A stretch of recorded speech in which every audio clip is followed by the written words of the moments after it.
Saat malam tiba, sebuah bandara militer di Damaskus tampak sangat sibuk untuk mengirimkan 1.000 tentara pasukan Galesong ke markas Hamid. Semua pesawat kargo yang dimiliki oleh Suriah sudah dikerahkan. Selain itu, 2 pesawat kargo juga dipinjam dari maskapai penerbangan sipil dalam keadaan darurat. Total ada 6 pesawat yang bertugas melaksanakan misi penerbangan malam ini. Sementara itu, Tuan Singgih sudah memilih 1.000 prajurit elit terbaik dari 8.000 tentara pasukan Galesong, melengkapi mereka dengan senjata terbaik dan bersiap untuk penerjunan pada dini hari. Agar bisa menghabisi musuh dalam satu serangan, Tuan Singgih sudah memberikan semua perlengkapan terbaik kepada 1.000 prajurit ini. Perlengkapan tersebut mencakup 1 set lengkap senjata individu terbaik untuk masing-masing prajurit, rompi anti peluru terbaik, helm anti peluru ringan, kacamata penglihatan malam, serta beberapa perangkat pencitraan termal. Peralatan canggih semacam itu sangat mahal dan sulit diperoleh. Bahkan pasukan Galesong pun tidak mampu membekali semua tentaranya dengan perlengkapan ini. Tuan Singgih berpikir bahwa dalam serangan malam, perangkat penglihatan malam akan menjadi senjata dewa.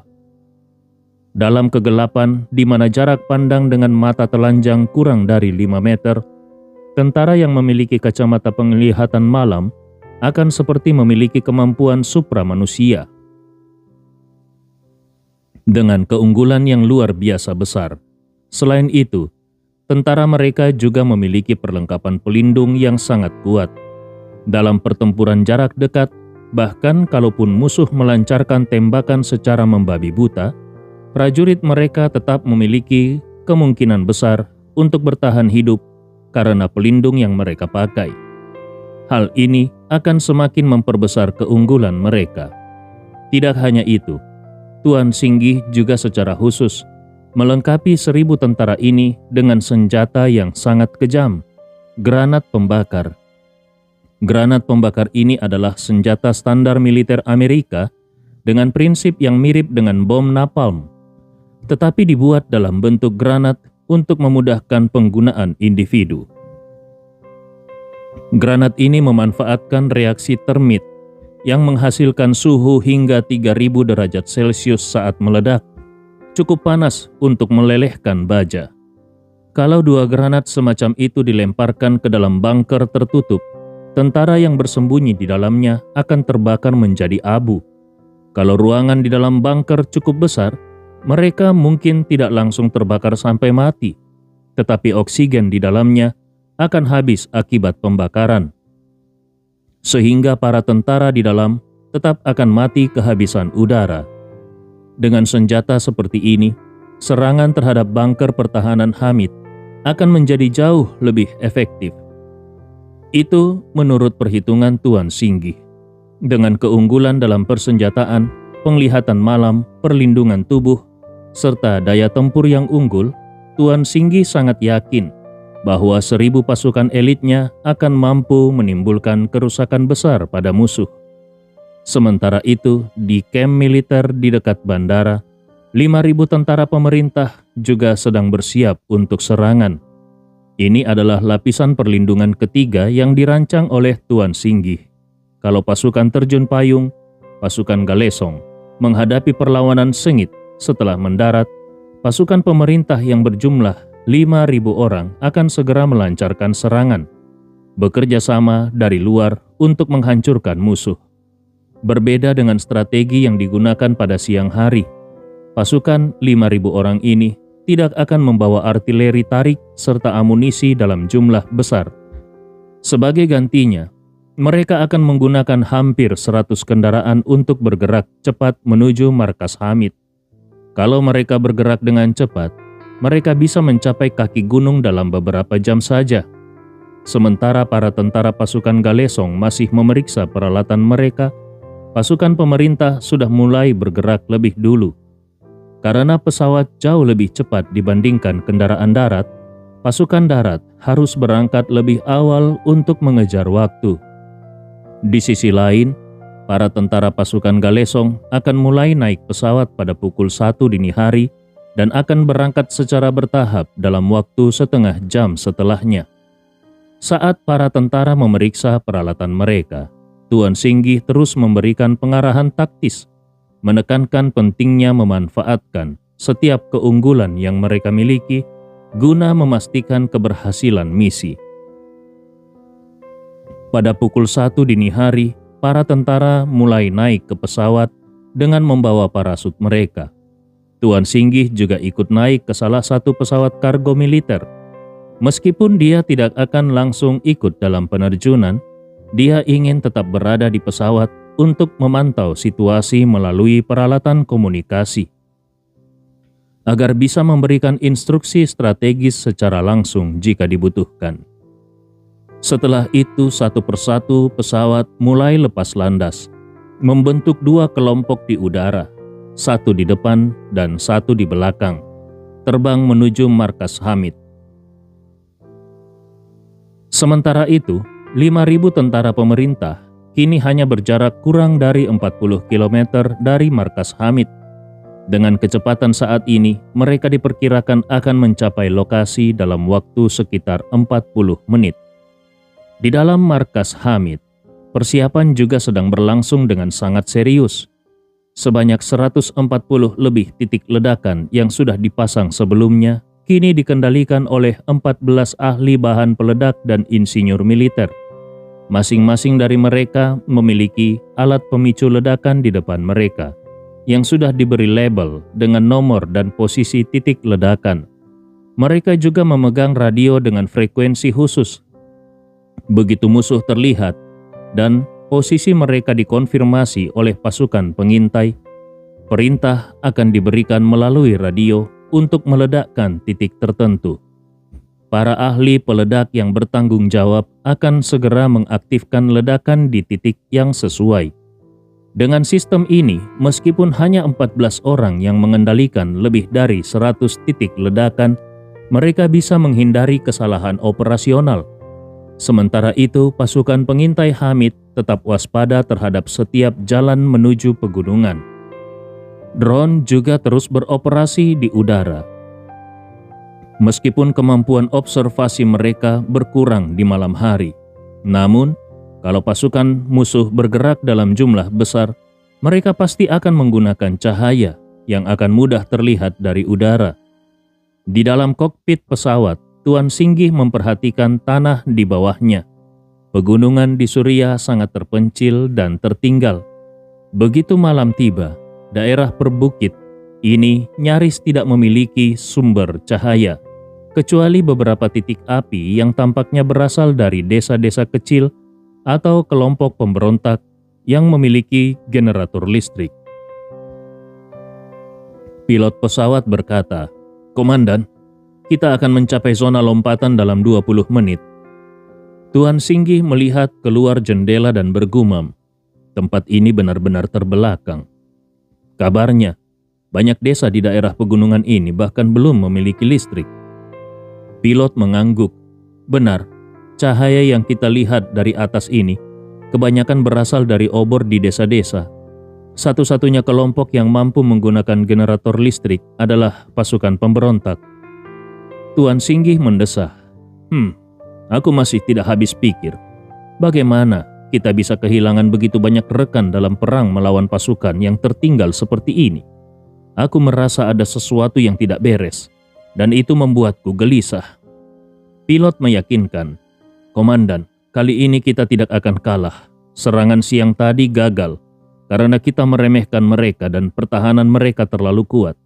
Tapi serangan malam ini berbeda. Mereka pasti tidak siap menghadapi ini." 10 menit kemudian, lampu sinyal dalam pesawat menyala.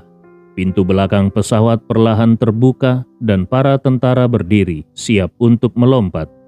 20 menit kemudian, saat pesawat mencapai zona pendaratan, satu persatu tentara mulai melompat dari langit seperti hujan yang turun, langsung menuju ke markas Hamid.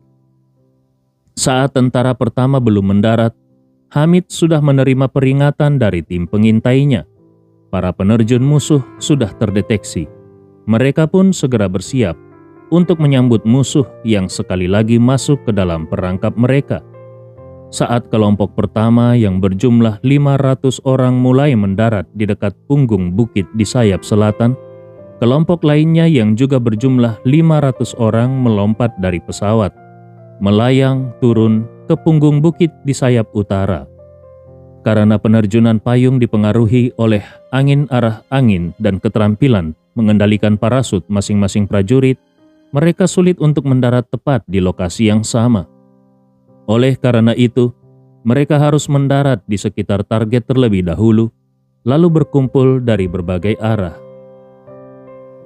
Secara umum, dalam penerjunan udara, para prajurit harus menjaga jarak aman satu sama lain untuk menghindari parasut mereka saling bertabrakan. Akibatnya, penyimpangan saat mendarat sejauh ratusan hingga ribuan meter dianggap wajar, terutama dalam operasi penerjunan malam hari. Menyimpang beberapa kilometer pun bukanlah hal aneh. Maka setelah kelompok pertama 500 prajurit mendarat, hal pertama yang mereka lakukan adalah dengan cepat berkumpul di lokasi target. Namun, hal yang tidak mereka duga adalah selama proses penerjunan dan pergerakan mereka untuk berkumpul, mereka tidak menemukan satupun tentara musuh yang berjaga. Tidak ada tanda-tanda benteng pertahanan atau posisi pertahanan musuh. Melalui kacamata penglihatan malam, mereka memeriksa seluruh puncak gunung. Namun, selain sesama prajurit yang memiliki tanda pengenal khusus, mereka sama sekali tidak melihat keberadaan musuh. Bahkan prajurit yang membawa perangkat pencitraan termal segera memindai area sekitar, tetapi tetap tidak menemukan apapun. Mereka tidak menyadari bahwa seluruh pasukan Hamid saat ini sedang bersembunyi di bunker dan benteng pertahanan yang berada di kedua sisi lereng gunung. Selain itu, peralatan pencitraan termal yang digunakan untuk mengawasi puncak gunung juga sudah disambungkan ke bunker dengan kabel. Karena itu, dari luar, puncak gunung tampak kosong tanpa pertahanan. Ketika informasi ini dilaporkan kepada Tuan Singgih yang sedang mengitari langit di dalam pesawat, dia tidak terlalu terkejut. Dia tahu kalau musuh memiliki bunker di kedua sisi lereng gunung. Oleh karena itu, mengabaikan pertahanan di puncak adalah sesuatu yang masuk akal. Kalau dirinya yang berada di posisi musuh, dia juga tidak akan membuang-buang sumber daya untuk mempertahankan puncak gunung yang sulit diakses. Maka dia pun segera menginstruksikan komandan di garis depan agar memanfaatkan kelengahan musuh. Dia memerintahkan agar pasukan segera berkumpul. Lalu kelompok pertama memulai serangan mendadak, sementara kelompok kedua melakukan pengepungan dari utara untuk menjebak musuh di dalam terowongan mereka. Tuan Singgih sudah mengikuti Wan Pojun dalam banyak pertempuran dan memiliki pengalaman luas dalam pertempuran semacam ini. Dia sangat memahami bahwa dalam pertempuran melawan bunker pertahanan, posisi sangat menentukan keuntungan. Kalau mereka masih jauh dari bunker, maka musuh memiliki keunggulan. Namun, kalau mereka sudah sangat dekat dengan bunker, justru merekalah yang memiliki keunggulan. Saat bertempur di wilayah barat daya beberapa tahun lalu, dia sudah menyaksikan bagaimana pasukan yang terjebak dalam bunker sempit hampir tidak memiliki peluang untuk bertahan hidup. Beberapa granat dilemparkan ke dalam dan bunker itu berubah menjadi kuburan mereka. Karena itu, Tuan Singgih sangat percaya diri bahwa malam ini mereka akan menghabisi seluruh pasukan Hamid. Kelompok pertama beranggotakan 500 prajurit segera berkumpul. Mereka merasa yakin kalau penyusupan mereka berjalan dengan sangat sukses, tanpa menyadari bahwa mereka sudah sepenuhnya berada di bawah pengawasan musuh. Yang lebih parah, daerah tempat mereka berkumpul sebenarnya memiliki 6 titik jebakan yang sudah dipasang bahan peledak berkekuatan tinggi yang cukup untuk menghancurkan batuan. 20 menit kemudian, kelompok pertama selesai berkumpul. Sementara itu, kelompok kedua juga sudah menyelesaikan penerjunan dan mulai berkumpul. Ketika kelompok kedua hampir selesai berkumpul, komandan kelompok pertama memberikan perintah untuk menyerang. Mereka berencana menyerang bunker di lereng depan, menghancurkan pertahanan musuh, serta menarik perhatian pasukan musuh lainnya untuk keluar dari persembunyian. Saat itu terjadi, kelompok kedua akan menyerang dari belakang untuk mengepung dan menghabisi musuh sepenuhnya. Selain itu, begitu pertahanan di lereng depan hancur, ribuan tentara pemerintah Suriah akan segera naik menyerbu. Pada saat itu, pasukan Hamid tidak akan memiliki tempat untuk melarikan diri. Dalam sistem komunikasi internal pasukan Galesong, komandan kelompok pertama berbicara. "Kami sudah siap bertempur. Mohon konfirmasi status kelompok kedua." Komandan kelompok kedua menjawab, "Kami hampir selesai berkumpul dan sedang melakukan pemeriksaan akhir peralatan." Komandan kelompok pertama segera melapor, "Kami meminta izin untuk memulai serangan. Mohon persetujuan Komandan Singgih." Dengan semangat tinggi, Tuan Singgih menjawab, "Disetujui, serang sekarang. Dalam 10 menit, habisi seluruh pasukan musuh di lereng depan. Balaskan dendam saudara-saudara kita yang sudah gugur." Komandan kelompok pertama menjawab dengan percaya diri, "Siap, kami tidak akan mengecewakan nama besar pasukan Galesong. Kami pasti akan membalaskan dendam saudara-saudara kita." Tuan Singgih tertawa dan berkata, "Bagus, mulai sekarang, lakukan serangan, saat ini juga." Komandan kelompok pertama segera berteriak kepada para prajurit, "Semua bersiap, mulai serangan."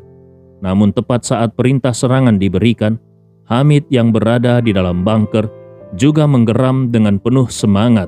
"Ledakan titik B03, B05, B06, B08, B09, dan B11 sekarang." Dua insinyur militer yang bertugas di sektor B segera menekan tombol detonasi dengan kecepatan maksimal. Dalam sekejap ledakan dahsyat mengguncang tanah di bawah kaki 500 prajurit pertama pasukan Galesong yang bersiap menyerang.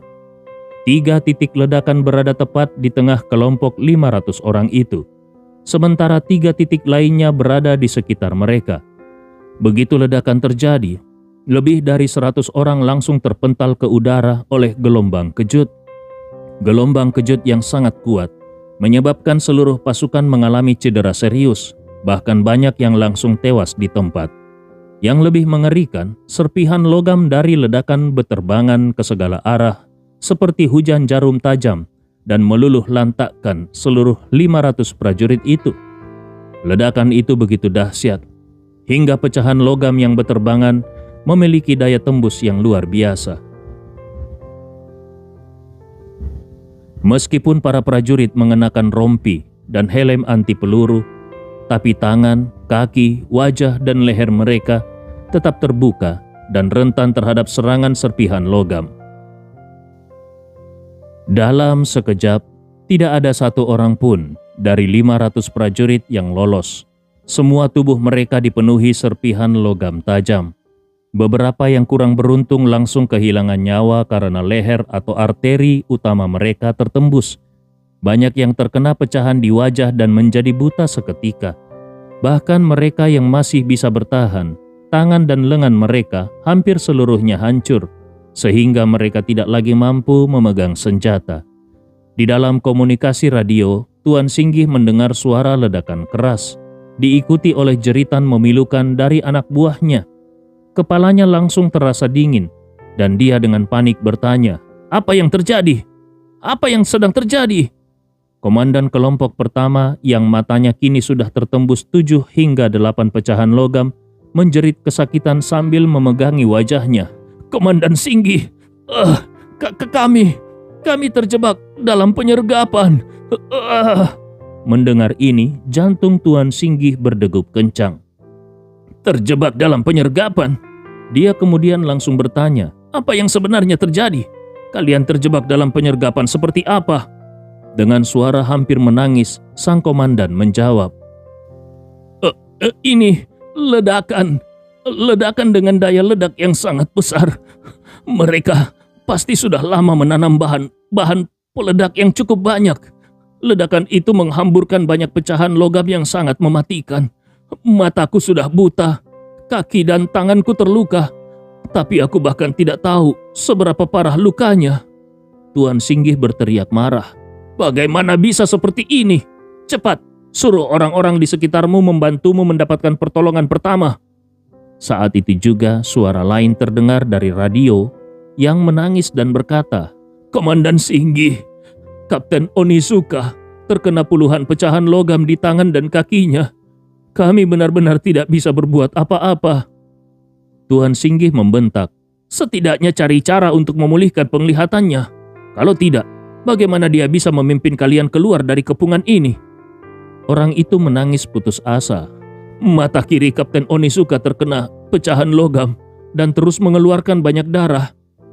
Sementara mata kanannya terkena serpihan kacamata night vision yang hancur akibat ledakan.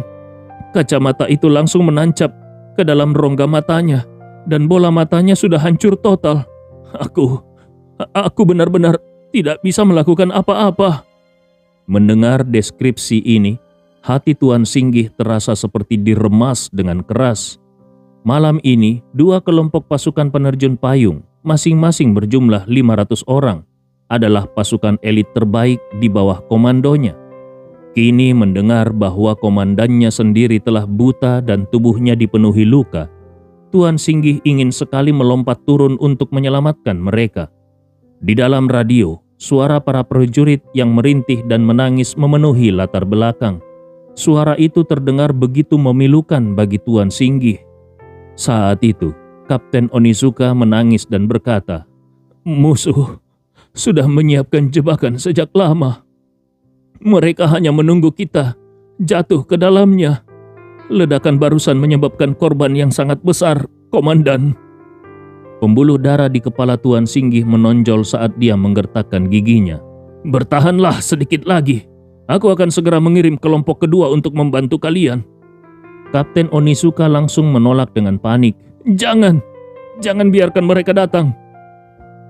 Dengan napas yang terburu-buru dia berkata, "Komandan, segera perintahkan kelompok kedua untuk mundur. Musuh sudah menyiapkan segalanya. Mereka pasti sudah menyiapkan perangkap di seluruh area. Kelompok kami mengalami kerugian besar dan sekarang terkepung dari 2 arah. Kami tidak mungkin lagi untuk melarikan diri. Kelompok kedua pun tidak akan bisa menyelamatkan kami. Jadi tolong jangan biarkan mereka datang hanya untuk mati sia-sia." Tuan Singgih benar-benar tidak bisa mempercayai kalau situasinya akan menjadi seburuk ini. Dia bergumam di dalam hati, "Apakah mereka benar-benar sudah tidak punya harapan lagi? Apakah Hamid benar-benar sehebat itu sampai bisa merencanakan semua ini sejak awal?" Namun Tuan Singgih tidak tahu bahwa hanya dalam hitungan detik setelah kelompok pertama mengalami penyergapan, 8 titik ledakan di puncak utara juga meledak secara bersamaan. Kelompok kedua yang berada di utara benar-benar mengalami nasib yang lebih buruk. Puncak utara sebenarnya cukup suram, tapi ada satu area datar di sana. Siapapun yang bertanggung jawab atas operasi ini pasti akan memilih area itu sebagai titik kumpul. Seperti halnya satu-satunya pohon di tengah padang gurun yang membuat orang otomatis berteduh di bawahnya. Para prajurit pun secara alami memilih tempat ini untuk berkumpul. Karena itulah, Hamid sudah menyiapkan 8 titik ledakan yang terkonsentrasi di sana. Saat kelompok kedua sedang mengumpulkan pasukan, mereka sempat mendengar suara ledakan dari arah selatan dan mengira kalau kelompok pertama sudah memulai serangan. Mereka berencana untuk segera bergerak untuk mengepung musuh dari belakang setelah selesai berkumpul. Namun, pada saat itulah pasukan Hamid meledakkan 8 titik ledakan di sekitar mereka. Suara ledakan yang menggelegar mengguncang seluruh lembah. Pecahan logam yang terlempar ke segala arah menutupi seluruh area dengan sangat rapat dan membuat tidak ada satupun yang bisa menghindarinya. Apalagi pasukan yang berada di tengahnya. Akibatnya setelah ledakan ini, lebih dari setengah dari 500 orang di kelompok kedua langsung tewas. Sementara sisanya hampir semuanya terluka parah dan dalam sekejap kehilangan kemampuan bertarung. Sesaat kemudian, komandan kelompok kedua berteriak ketakutan. "Komandan, kami juga terkena penyergapan. Ledakan sangat dahsyat. Kami hampir hancur total. Semua saudara yang masih hidup terluka parah. Di mana-mana hanya ada darah dan potongan tubuh." Mendengar ini, Tuan Singgih seketika membeku. Dia tidak pernah membayangkan kalau puncak utara juga sudah masuk dalam perhitungan musuh. Dengan demikian, 1.000 pasukan elit yang dia kirimkan, semuanya sudah masuk ke dalam perangkap. Mereka datang untuk menyergap musuh, dan mereka adalah pasukan terbaik yang paling cocok untuk operasi semacam ini. Namun, kenapa justru mereka yang disergap dan dihancurkan seketika? Tuan Singgih benar-benar kebingungan. Bagaimana bisa musuh tahu semua rencana kita dan menyiapkan jebakan yang begitu sempurna? Saat Tuan Singgih masih dalam kebingungan dan keputusasaan, pasukan Hamid mulai melancarkan serangan besar-besaran. Sesuai dengan instruksi dari Andi Rewa, Hamid sudah membagi seluruh pangkalannya menjadi 5 zona. Setiap zona memiliki koordinat yang ditandai dengan jelas sesuai dengan lokasi titik ledakan. Karena itu, para prajurit di dalam bunker tahu persis di mana musuh berada begitu ledakan terjadi. Setelah itu, Hamid mengerahkan 800 tentara dari sisi depan dan belakang untuk mengepung kelompok pertama. Sementara itu dari bunker di sisi selatan, pasukan artileri segera mengeluarkan 20 mortir kecil dan mengarahkannya ke lokasi kelompok kedua di utara sambil bersiap untuk menembakkan serangan susulan.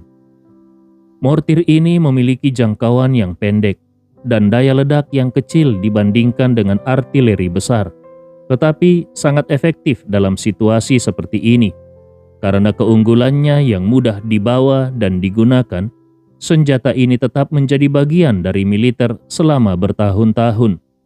Pasukan Hamid sudah mengetahui dengan pasti lokasi titik ledakan di puncak utara, sehingga mereka bisa dengan cepat menyesuaikan tembakan mortir mereka. Dalam waktu 1 hingga 2 menit, 20 mortir mulai menembakkan peluru mereka secara terus-menerus. Serangan ini membuat puncak utara berubah menjadi neraka di bumi. Setelah beberapa gelombang tembakan mortir, lebih dari 90% pasukan di kelompok kedua tewas. Mereka yang masih hidup pun berada di ambang kematian. Tuan Singgih hampir kehilangan akal sehatnya. Dia berteriak memanggil komandan kelompok kedua melalui radio. "Tommy! Kapten Tommy! Jawab aku!" Namun yang terdengar hanyalah suara ledakan tanpa ada satupun yang menjawab. Tommy Johnson, komandan kelompok kedua dari Inggris, sudah tewas dalam serangan mortir pertama. Mengetahui bahwa kelompok kedua juga sudah hancur, air mata mengalir di wajah Tuan Singgih. Saat ini, dengan suara penuh putus asa, Kapten Onisuka berkata, "Komandan, tidak perlu repot lagi. Musuh sudah menyerang. Selamat tinggal, Komandan."